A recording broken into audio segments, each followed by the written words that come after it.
বাংলাদেশ ছাত্রলীগ গৌরব ঐতিহ্য সংগ্রাম ও সাফল্যের ৭৭তম প্রতিষ্ঠা বার্ষিকী উপলক্ষে বাংলাদেশ ছাত্রলীগ ঢাকা মহানগর উত্তরের সর্বস্তরের নেতাকর্মী, আমার সহযোদ্ধা, সকল বন্ধু সহ বাংলাদেশ ছাত্রলীগের সকল নেতাকর্মী ও দেশবাসীকে জানাচ্ছি সংগ্রামী শুভেচ্ছা।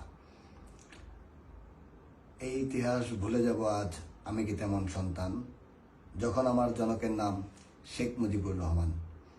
জাতির জনক বঙ্গবন্ধু শেখ মুজিবুর রহমানের নেতৃত্বে জাতির জনক বঙ্গবন্ধু শেখ মুজিবুর রহমানের হাত ধরে বাংলাদেশ ছাত্রলীগ প্রতিষ্ঠিত হয়েছিলেন 1948 সালের 4 জানুয়ারি। তারপর থেকে বাংলার ভাষা আন্দোলন, 1962-র শিক্ষা আন্দোলন, 1966-র 6 দফা আন্দোলন, 1969-এর গণঅভ্যুত্থান, 1970-এর জাতীয় নির্বাচন ও 1971 সালের মহান মুক্তিযুদ্ধে বাংলাদেশ ছাত্রলীগের 17,000 নেতাকর্মী জীবন দিয়ে যুদ্ধ করে দেশ স্বাধীন করার জন্য জীবন দিয়েছেন। তারপর থেকে স্বাধীন বাংলাদেশের সকল আন্দোলনে বাংলাদেশ ছাত্রলীগ অগ্রণী ভূমিকা পালন করেছেন, তা আপনারা অনেকেই জানেন। যখন দেশ এগিয়ে যাচ্ছিল, জননেত্রী প্রধানমন্ত্রী দেশরত্ন শেখ হাসিনার নেতৃত্বে বাংলাদেশ বিশ্বের বুকে উন্নয়নশীল দেশ হিসেবে মাথা উঁচু করে দাঁড়িয়েছিল, ঠিক তখনই বাংলাদেশের পরাজিত শক্তি কিছু কুলাঙ্গার ছাত্র সমন্বয়ক ও বিপদগামীদের নীল নকশার কাছে বাংলাদেশকে কালো চাদরে ঢেকে দিতে চেয়েছিলেন। বাংলাদেশকে কালো চাদরে ঢেকে দেওয়ার জন্য তারা কাজ করছে। আমরা সব সময় সাধারণ ছাত্রদের পাশে ছিলাম, ছাত্রদের অধিকার আদায়ের জন্য তাদের পাশেই রাজপথে ছিলাম। আমরা তাদেরকে বোঝাতে ব্যর্থ হয়েছিলাম যে এই আন্দোলনের শিবিররা তাদেরকে কিভাবে সমর্থন দিয়ে দেশকে অরাজকতার সৃষ্টি করছে। কিন্তু এখন বিষয়টি পরিষ্কার।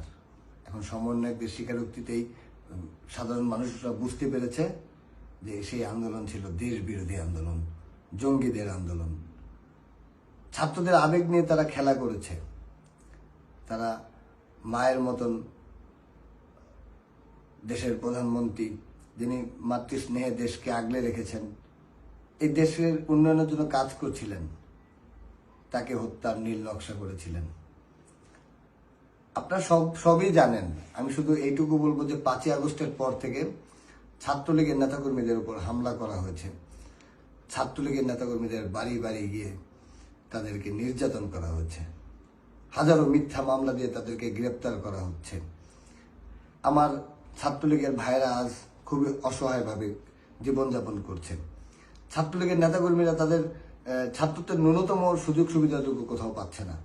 তারা বিশ্ববিদ্যালয়ে কলেজে ক্লাস করতে পারছে না, পরীক্ষায় অংশগ্রহণ করতে পারছে না। ছাত্রলীগের ইতিহাস বাঙালির ইতিহাস, ছাত্রলীগের ইতিহাস বাংলাদেশের ইতিহাস। ছাত্রলীগের ইতিহাস সম্পর্কে জেনেই ইউনুস গংরা সর্বপ্রথম ছাত্রলীগকে নিষিদ্ধ করেছেন। কিন্তু ইউনুস গংরা জানে না কাগজ দিয়ে বাংলাদেশের ইতিহাস নিষিদ্ধ করা যায় না। কখনোই প্রজ্ঞাপন দিয়ে ছাত্রলীগের বা বাংলাদেশের ইতিহাসকে নিষিদ্ধ করা যায় না। ছাত্রলীগের নেতাকর্মীরা রাজপথে রয়েছে। ছাত্রলীগের সকল কর্মীকে আমি অনুরোধ করব প্রস্তুতি গ্রহণ করার জন্য। ছাত্রলীগের নেতাকর্মীরা ইউনুস গংদের সকল অন্যায়ের বিরুদ্ধে তীব্র প্রতিবাদ গ্রহণ করার জন্য আমি আহ্বান জানাচ্ছি। ঢাকা মহানগর উত্তর ছাত্রলীগের যে সকল নেতাকর্মীবৃন্দ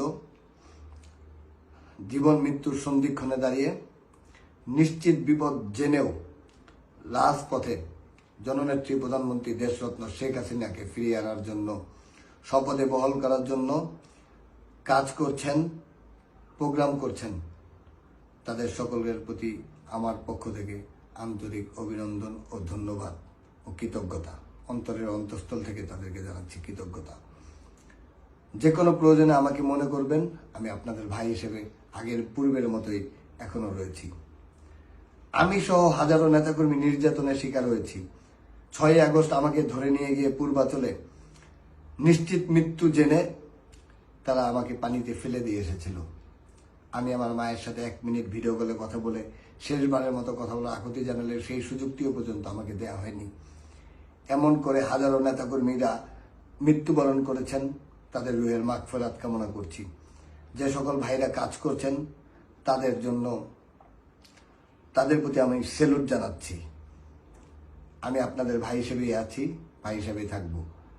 যে কোনো সময় যে কোনো দরকারে আমার সাথে যোগাযোগ করবেন। পূর্বের মতে আমি আপনাদের পাশে আছি। জননেত্রী প্রধানমন্ত্রী দেশরত্ন শেখ হাসিনাকে স্বপদে বহাল করার জন্য, দেশে ফিরিয়ে আনার জন্য আমরা কাজ করব। শেখ হাসিনা আসবে, বাংলাদেশ হাসবে। যত দূরে যাও পাখি, দেখা হবে ফের। স্বাধীন ওই আকাশটা শেখ মুজিবের। জয় বাংলা, জয় বঙ্গবন্ধু।